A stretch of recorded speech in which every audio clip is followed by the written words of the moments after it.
How do we use our mind? Are we using our mind properly? Or are we slaves of it? Do we have control over it, or does it control us?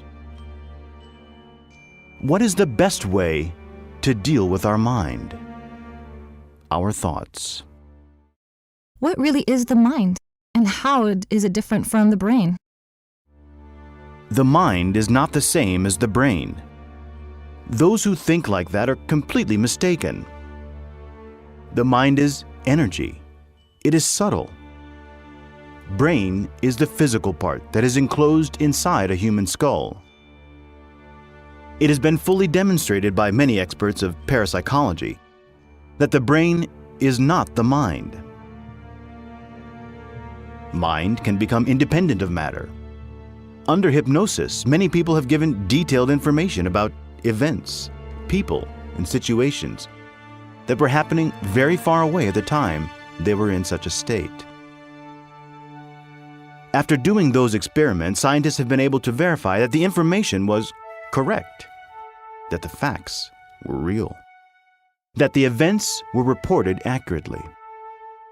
We can truly say that the mind can travel through time and space, regardless of the brain, to see and hear things that happen in distant places.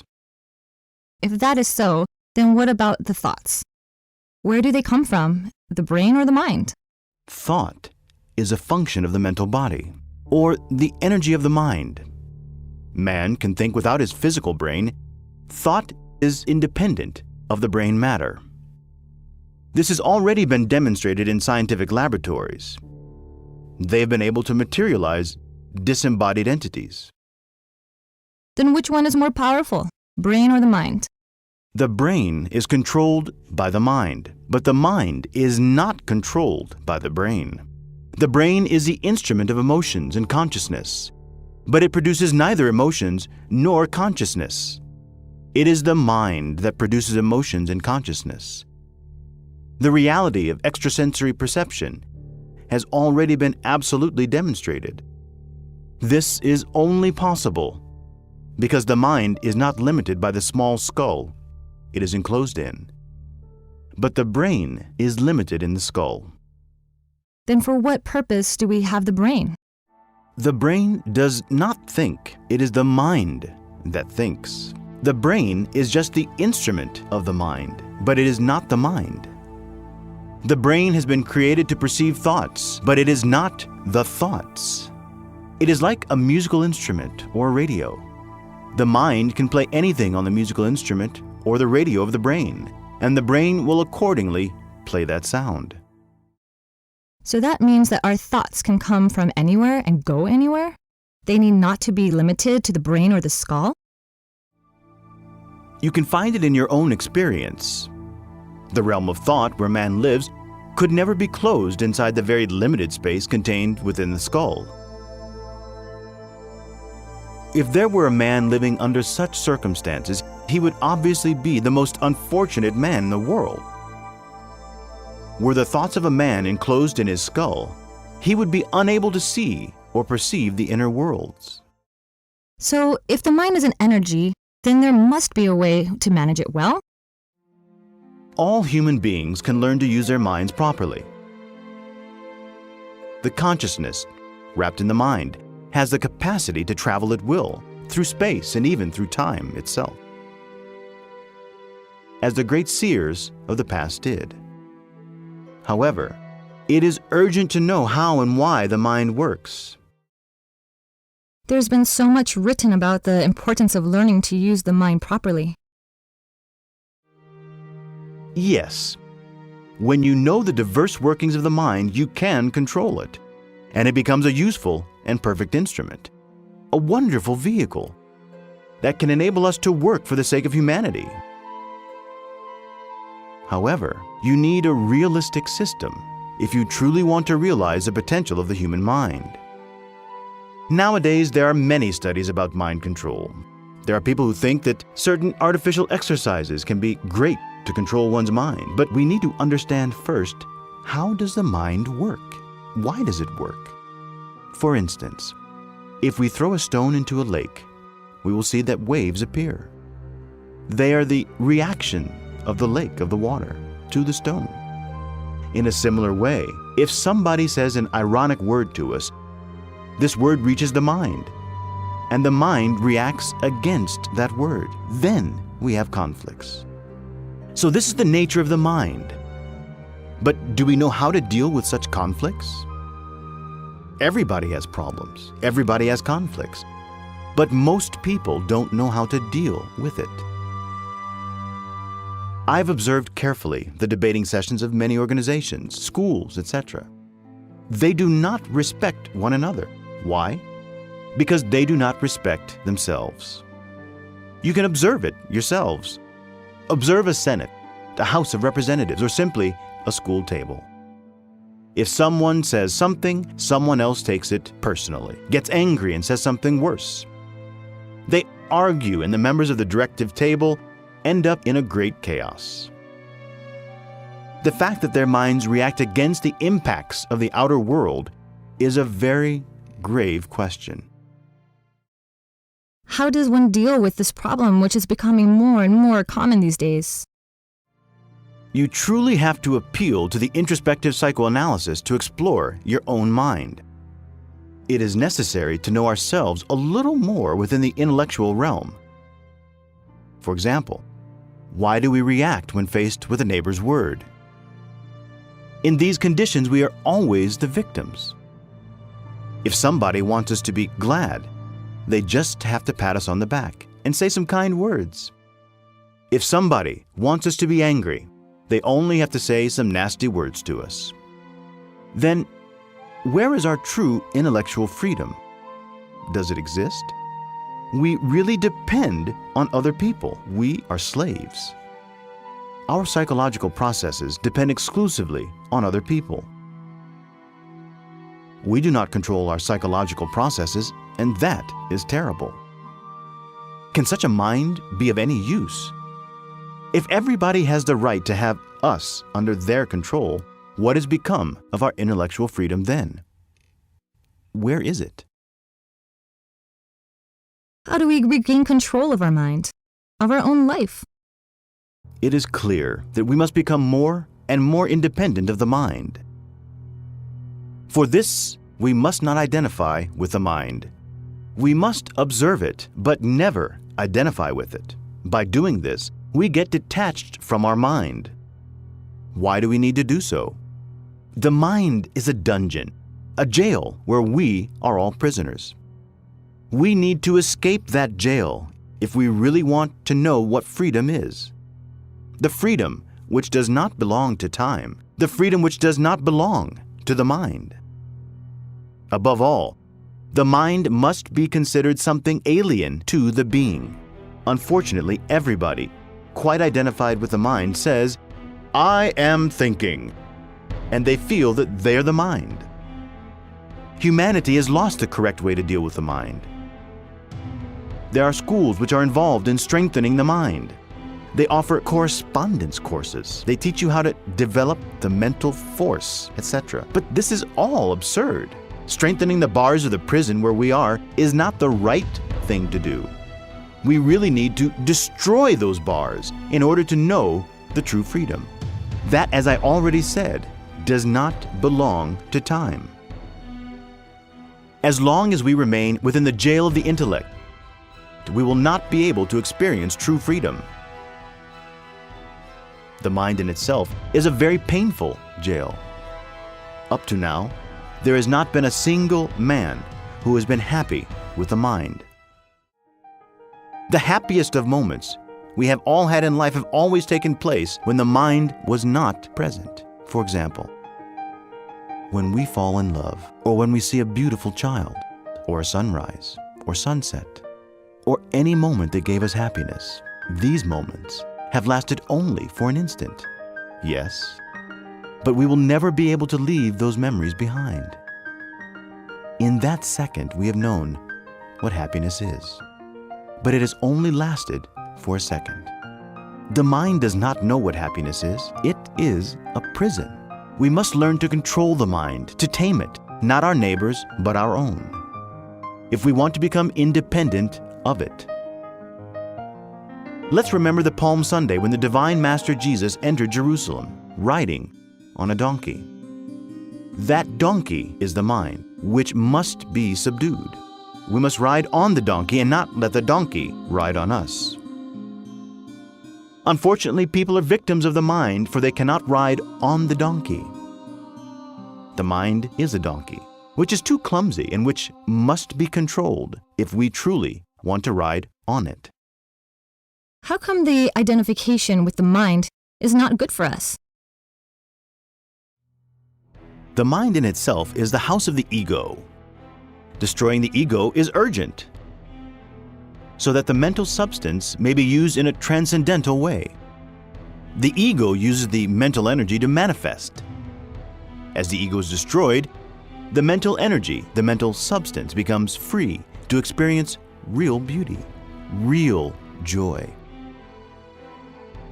The important thing is to get rid of this clumsy mind, and once we are free from it, to learn to unfold in the world of the pure spirit without the mind.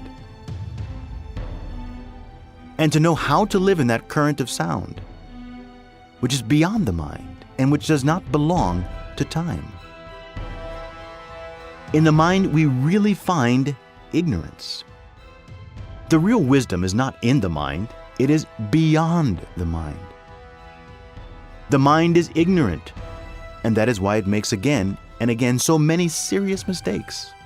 There are people who advertise mental courses, who promise to give mental powers, who teach people how to control their neighbor's mind, etc. What fools they are! The mind has not made anybody happy. True happiness is quite beyond the mind. You cannot get to know happiness until you become independent of the mind. In the 49 departments of the mental subconscious hide each and every one of the psychological aggregates. Becoming independent of this egotistic mind is important in order to know the real, not to know it in an intellectual way or as a concept, but to experience it in a real and true way in ourselves. You have said that the mind is the ego. Can you please explain more about this? Yes, I will. In the world, there are many speakers who have an amazing eloquence, but there are not many people who can listen. Knowing how to listen is very difficult. There are really few individuals who can truly listen. When a school teacher or a lecturer speaks, the audience looks very attentive, as if they were following in detail each of the speaker's words. It really looks as if they were listening, as if they were in a state of alert. But deep inside each individual's psyche, there is a secretary that translates each of the speaker's words. This secretary is the I, the myself, the oneself. This secretary's job consists in misinterpreting, in mistranslating the speaker's words. The I translates according to its prejudices, preconceptions, fears, pride, anxieties, ideas, memories, etc., etc., etc. The school pupils, or all the individuals who make up the listening audience, are not really listening to the speaker. They are listening to themselves. They are listening to their own egos that are unwilling to accept the real, the truth. When the mind is conditioned by memory, it only repeats what it has accumulated. A mind conditioned by the experiences of so many yesterdays can only see the present through the blurry lenses of the past. Rough, rude, deteriorated, and degenerated minds can never listen, can never discover the new. Such minds can only understand in a wrong way the absurd translations of that satanic secretary called the I, the myself, or the ego. Then what is the right way to listen to others? If we want to know how to listen, if we want to learn how to listen in order to discover the new, we must learn to live according to the philosophy of moment to moment. We must learn to live from moment to moment, without the prejudices and preconceptions acquired in the past. We must learn to see life with an open mind. The mind of children and young people are more elastic, supple, quick, alert, etc. There are many children and young people who enjoy asking their parents and teachers about this, that, and the other. They wish to know something more. They want to know, and that is why they ask. Observe. See certain details that adults despise or do not perceive. As the years pass, as we become older, the mind crystallizes itself little by little. The mind of old people is rigid, petrified, and would not change for anything in the world. It is urgent for teachers who are in charge of forming the personality of students to study the mind in depth so that they are able to intelligently guide the new generations. As the mind goes rigid with old age, how does it affect our daily life? The mind is the worst enemy of love. In super-civilized countries, love no longer exists because people's minds only smell of factories, bank accounts, petrol and plastics, etc. There are many traps for the mind, and the mind of every person is well bottled up. There are some who have bottled their minds in jealousy, hatred, desires to be rich, high social position, pessimism, attachment to certain people, attachment to their own suffering, family problems, etc. People enjoy bottling up the mind. Few are those who truly decide to break the bottle to pieces. We need to free the mind, but people are pleased with slavery. It is very rare to find someone in life that does not have the mind totally bottled up. Teachers should teach their students all these things. They should teach new generations to investigate their own mind, to observe it and understand it. Only through profound understanding can we prevent the mind from crystallizing, freezing, and becoming bottled up. The only thing that can transform the world is that which is called love, but the mind destroys love. We need to study our own mind, observe it, deeply investigate it, and truly understand it. Only in this way, becoming masters of ourselves, of our own mind, will we kill the killer of love and then be truly happy. Then what can we do to reclaim love in our life, in our family, in our relationships? We have to annihilate the I, the myself, the ego, in order not to lose the child of love. The I is a bunch of memories, cravings, fears, hatreds, passions, experiences, selfishness, envies, greed, lust, etc.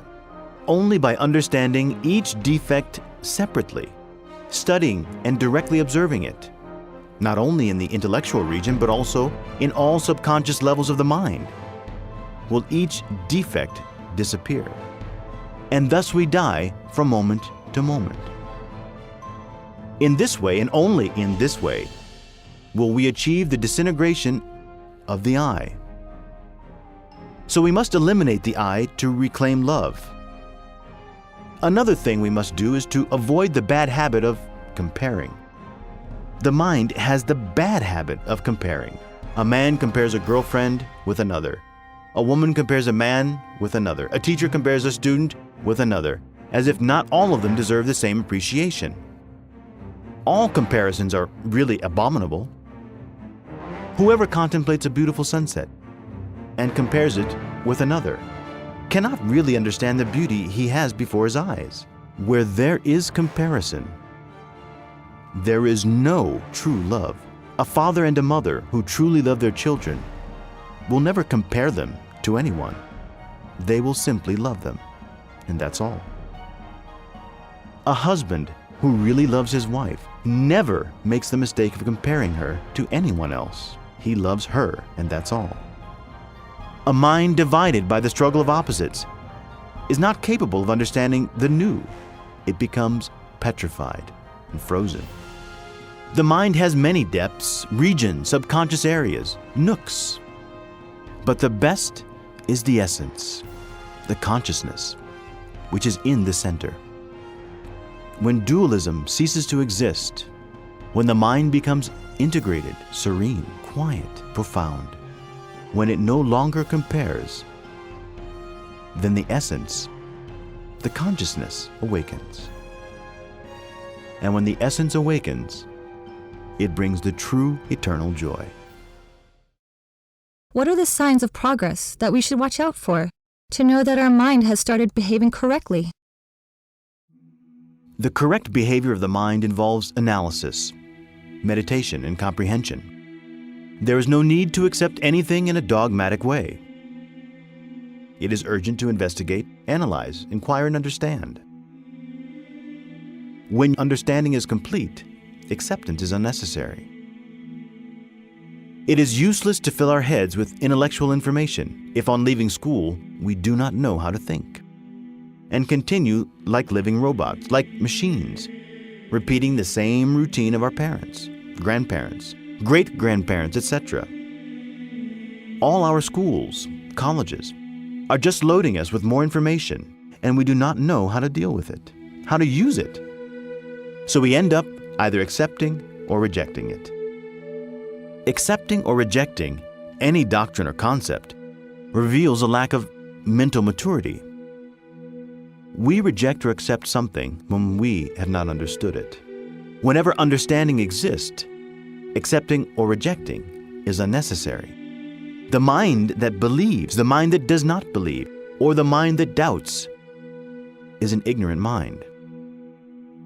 The path of wisdom does not consist in believing, not believing, or doubting. The path of wisdom consists in inquiring, analyzing, meditating, and experimenting. The truth is the unknown from moment to moment. The truth has nothing to do with what one believes or disbelieves. Neither does it have anything to do with skepticism. The truth is not a matter of accepting or rejecting something. The truth is a matter of experimenting, living, understanding. All the efforts on the part of teachers should ultimately lead students into experiencing what is real, what is true. Only through the path of love can we achieve true consciousness and true knowledge. It is necessary to understand the complex problem of the mind if we truly want to tread the path of love.